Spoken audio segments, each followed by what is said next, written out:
to Carenet. Come and have a look.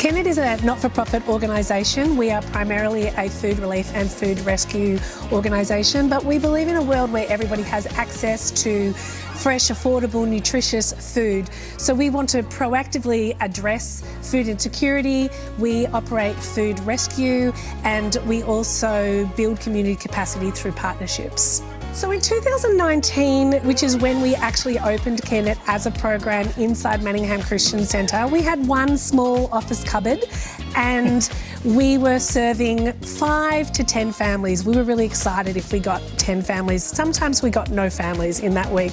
And we were moving about 100 kilos of food a week, but we were being creative about that. Fast forward to now in 2025, Carenet is now a registered charity.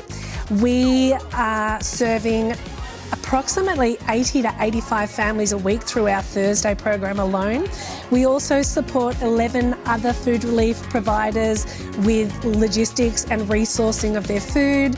We rescue a lot of food through local retailers, and we also have a number of innovative partnerships like satellite pantries and mobile pantries. So in total at the moment we are moving approximately 4,000 kilos of food a week across 3 local government areas, and half of that is rescued from landfill. So Food Bank every year do a hunger report, and this is a really great source of information for what's happening in Australia regarding food insecurity. But what we know from the data that Food Bank has provided us is that the 2023 report reported that 1 in 5 Australians has experienced severe food insecurity in the last 12 months. And severe food insecurity looks like going whole days without eating, or skipping meals regularly, or only eating one type of thing like maybe toast and baked beans or 2-minute noodles, something cheap. So that's a really big problem. That equates to 3.7 million people in Australia experiencing severe food insecurity.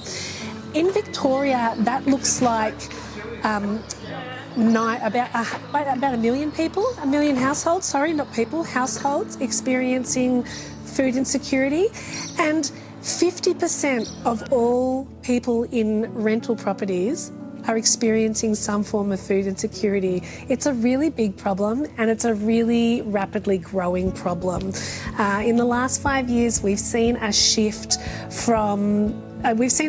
of people presenting for food relief.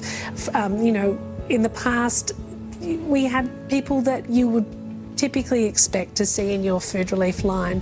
Now we've got mortgage holders, small business owners, we've got students, which is not unusual. We've got a lot of senior citizens. So many people in Australia right now are struggling with the cost of living. Actually, 64% of all people reporting that they are experiencing food insecurity have said that it is because of the cost of living that they're experiencing this. And I think that we've all felt this to some extent. We've all witnessed this happen.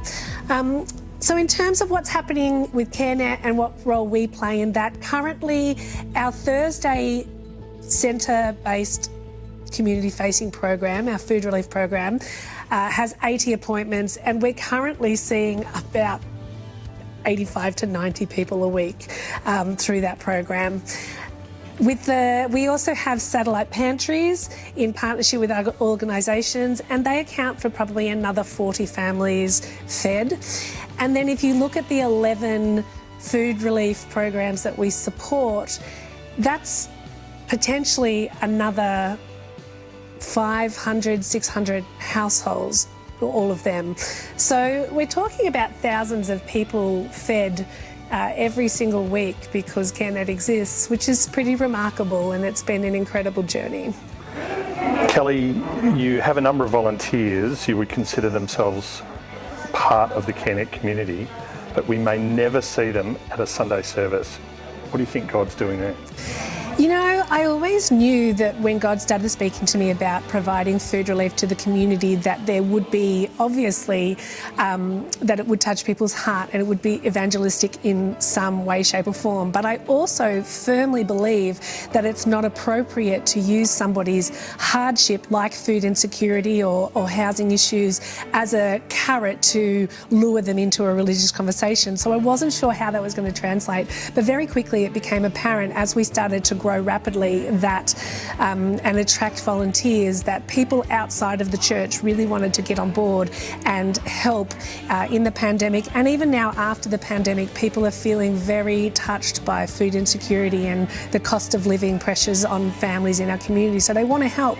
And that is where God was moving, and that was where the biggest opportunity to share the truth of the gospel and the power of the church was, that we could work alongside people from the community of different faiths, of different cultures, of different beliefs and expression, but we've always maintained that we work to Christian principles, and our decisions are based on our faith and all the beautiful learnings that Jesus brings into the world. So, and people recognise that. So we have had a number of volunteers either start coming to church for the first time or re-engage with church after a long time of disengagement. So it's really been a beautiful way to build community, to work alongside people. There's a great opportunity in volunteering to work alongside people and model your faith.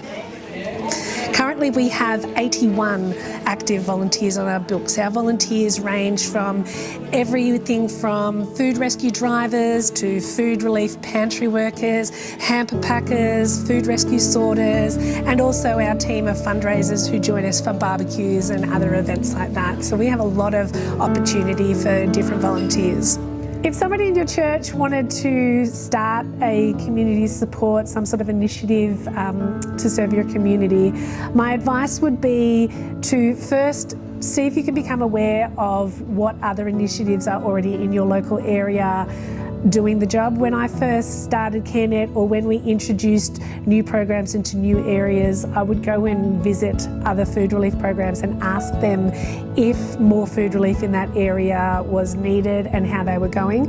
Consider whether you can partner with them and support their initiative to meet the demand rather than starting a new thing. And then I would suggest that you obviously need to look at the resource that you have available to you. What is it that you bring to the table? And lastly, what's the appetite of your people to do this? Who's going to lead it? What is their skill set? And plop it down on paper. And if anybody ever wanted to reach out to myself, I'm available via email. I'd be more than happy for people to visit Carenet and have a look, and we can have a chat, or we can have a chat on the phone. I honestly love talking about food relief and community initiatives. It's the air I breathe. So yeah, thanks for listening.